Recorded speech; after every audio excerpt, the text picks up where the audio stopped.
everyone, I am Yasna of Pronunciation with Miss O, a non-native English teacher who specializes in speaking skills. And today I bring you a crash course on these three highly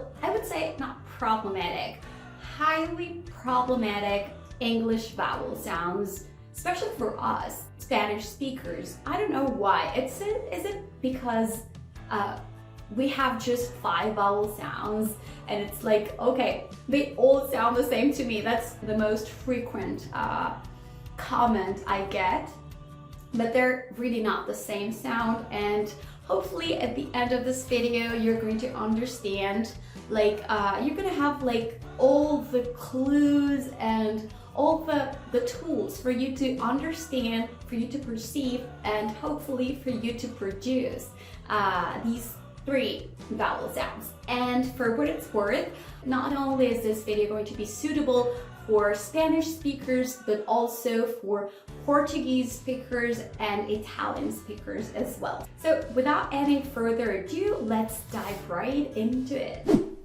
In the first place, when it comes to studying vowel sounds, they may all sound the same, and they may seem like an uphill battle at the beginning because of the same thing, because you don't know where to start. And you know they're so important. They know that they have the potential to improve your pronunciation drastically, but you don't really know how to start.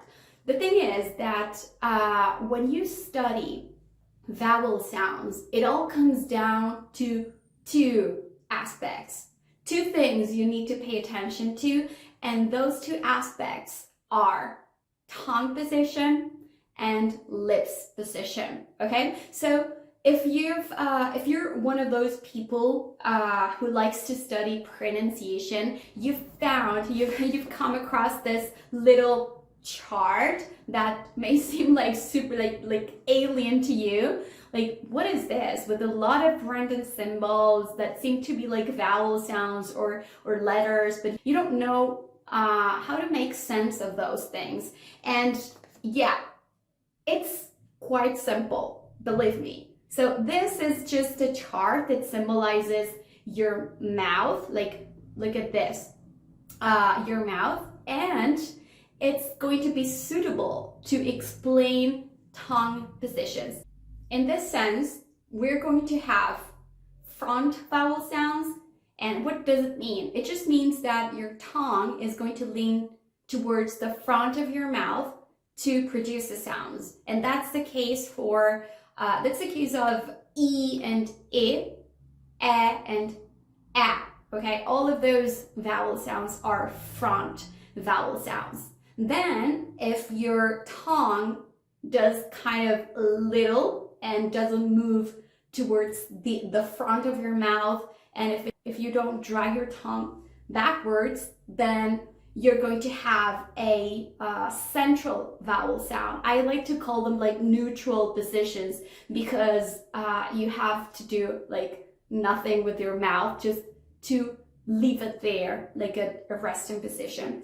And then you have back vowel sounds that are, I would say, that are a little bit more difficult to produce, because you have to drag your tongue backwards like this. Okay, so that's going to produce sometimes more of a guttural sound, like because you're pressing your tongue towards the throat, and that's what produces a special quality of the sound. And this chart also, it's going to tell you what to do with your lips, okay? Because if the vowel sounds are located like at the top of this chart, that means that your mouth is going to be quite close. And as you go down, you open your mouth a little bit, like from E to I. You barely open your mouth to pronounce the E sound in Spanish and in English. And then you have the second E, like the lax E, and you do this. You open your mouth, you drop your jaw a little bit more, okay? And you do this, I. Then you go down and you have the that's clearly more open. And then you have ah, ah. So as you can see, this little like chart is not rocket science. Anyone can get it. And hopefully it's going to be useful for you to understand not only these vowel sounds, but also all sounds in English. Okay, so let's begin by a. A is a front vowel sound. That means that your tongue needs to lean forward to produce it, okay? This for Spanish speakers, I frequently get the comment that it's like in between a and e in Spanish. So yeah, I would say that's quite accurate, because I would say that it starts in an e sound, cat, cat, and then you end up in this position. You know, you have to open your mouth to produce it. Another thing you have to remember is that you have to open your mouth, cat, cat. So that's the shape you have to do. I would say this is the most similar sound we have in English that could be somehow produced as the a we have in Spanish is the most similar, but it's not the same, okay? Because remember, there's a little, in Spanish I would say una curvita. So you start in a subtle, quick sound like cat, and then you open a little bit.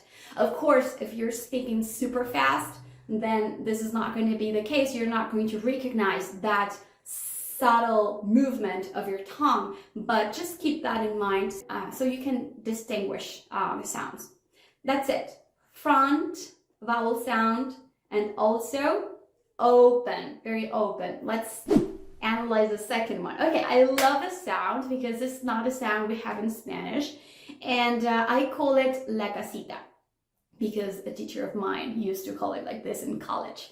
But the thing is, the most important thing is that the lips are slightly rounded, like this, as it shows in the picture, okay? Up. I would say that it's more like vertical compared to the previous sound.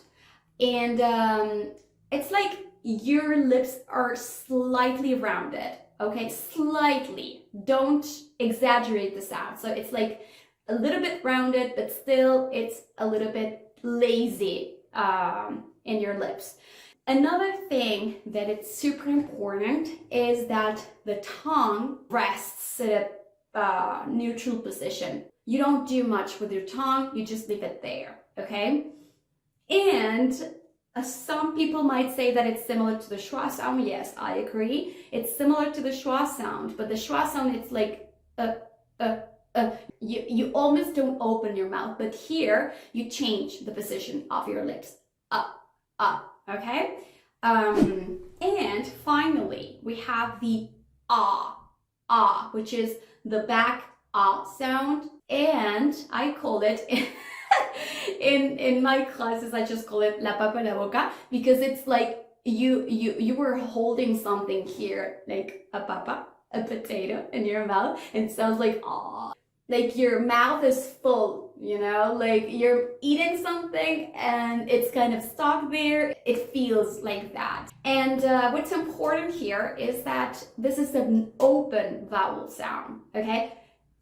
Even though the shape of the lips, it's quite similar to la casita, or the little house. La papa, the potato, it's a little bit more open. But the most important part, I think that the crucial aspect here is that the tongue, you have to drag your tongue backwards. And that produces this guttural sound, you know, like a sound that comes from your throat. It's deep, you know.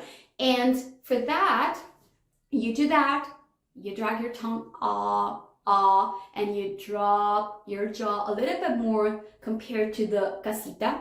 And if you do those two things, you're going to get the sound. But especially I would worry about the tongue position. That's going to make a whole difference. So pay attention to that.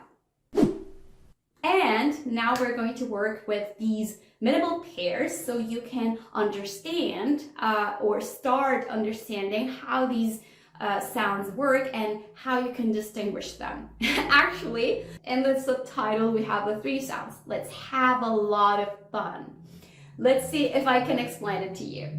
Okay, this is kind of a summary so we can kind of remember the tongue positions and the lips positions as well. And remember that, as I told you before, sorry, this one, the a frontal or the front a sound, or la ae, is a sound that in which you have to open your mouth, okay? Like a bat. It's actually a good practice that you look at yourself in the mirror when you're doing this exercise to actually see if your lips position is the correct one or not. Especially if you're not like used to moving your lips when you speak, and you speak like then you need to practice this in front of a mirror, okay? So let's say that, then we have but, short sound, okay? Don't emphasize it, try not to prolong it very much, but. And what I want to draw your attention to is to the fact that the shape, this is like horizontal, this is just a concept that I came up with, but it's like this, bat, but, okay? So mind your lips. And finally, we're going to add this one here, ah. So your tongue, the sound comes from your throat, okay? But, a little bit more open, okay? Let's try the second round of minimal pairs. We have hat, hut, hot. Time, let's say hat, hut, hot. That's it. Let's try the third round. Cap, cup, cop. And cat, cut, caught. So keep practicing these minimal pairs. Have fun with them. Try to find examples, and you're going to see how you're going to improve your listening skills and your production skills as well. That's all for today. I hope you liked this video, and remember that the only step between you and the life you always dreamed of is English. Let's take that step together.